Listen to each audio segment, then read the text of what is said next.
nuevamente. Mi nombre es Fernando Hernández Rocha y voy a tener el gusto de comentar con ustedes de manera muy breve algunos aspectos del contexto macroeconómico del segundo semestre del 2015.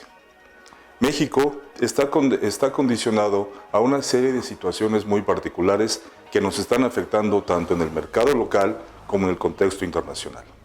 De manera nacional, tenemos una contracción en el mercado interno derivada de múltiples factores. El primero, una condición de inseguridad que no es precisamente la mejor e inhibe tanto la inversión como el consumo.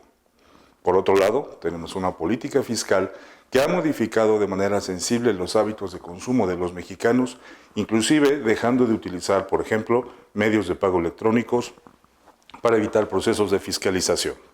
La baja de consumo la tenemos que asociar con una política fiscal restrictiva. ¿Qué quiere decir? Que en el momento actual el gobierno está gastando mucho más recursos de los que tiene disponibles, derivado, entre otras cosas, de la baja de los ingresos petroleros. Esto genera tres problemas. El primero, que el gobierno se endeude más. En segunda, que el gobierno disminuya su gasto. Y la tercera, que el gobierno entre en una fase de ampliación de su déficit. Cuando el gobierno hace alguna de estas tres, o las tres, la más sensible es el recorte al gasto público. ¿Por qué razón? Si el gobierno deja de gastar, todas las personas que le surten al gobierno cualquier producto, cualquier servicio, estarán disminuyendo de una manera muy importante su fuente de ingresos y automáticamente el mercado local empieza a tener una astringencia en el manejo del flujo monetario. Por otra parte, en el contexto internacional hay dos graves problemas.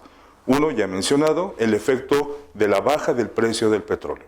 México es un país que, a pesar de que está modificando de una manera interesante sus exportaciones, pasando de las petroleras a las no petroleras, sigue dependiendo de una manera interesante en el manejo de sus ingresos petroleros. México está disminuyendo de dos maneras este ingreso. Primera, por la baja en el volumen de exportación, y la otra, muy sensible, por la baja del precio del petróleo. Si esto no fuera suficiente, el tipo de cambio se está presionando y se va a presionar en los subsecuentes meses. ¿Cuál es la razón? La Reserva Federal estadounidense, en cuanto decida dar por terminado su proceso de estímulo mediante una baja de tasas, y es decir, las vuelva a subir, ¿qué va a proceder? Que los recursos y los flujos del mundo entero van a querer salir de los países donde actualmente se encuentran y se irán formalmente a Estados Unidos buscando bonos del Tesoro. Si esto sucede, los pesos, los dólares que existen en México se van a transportar vía dólares, presionando la demanda de los mismos, y como la oferta no es extrema, se van a subir el tipo de cambio. Actualmente, Banco Central está tomando medidas para tratar de contener ese efecto y diariamente pone a disposición del mercado 52 millones de dólares para tratar de equilibrar la oferta y la demanda.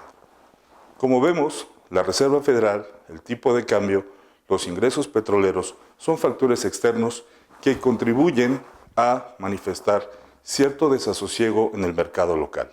Ciertamente la inversión extranjera está creciendo. Ciertamente estados como Guanajuato están manifestando un incremento creciente en la inversión, particularmente en el sector automotriz. Pero de momento esto no es suficiente. Por mi parte es todo. Muchas gracias.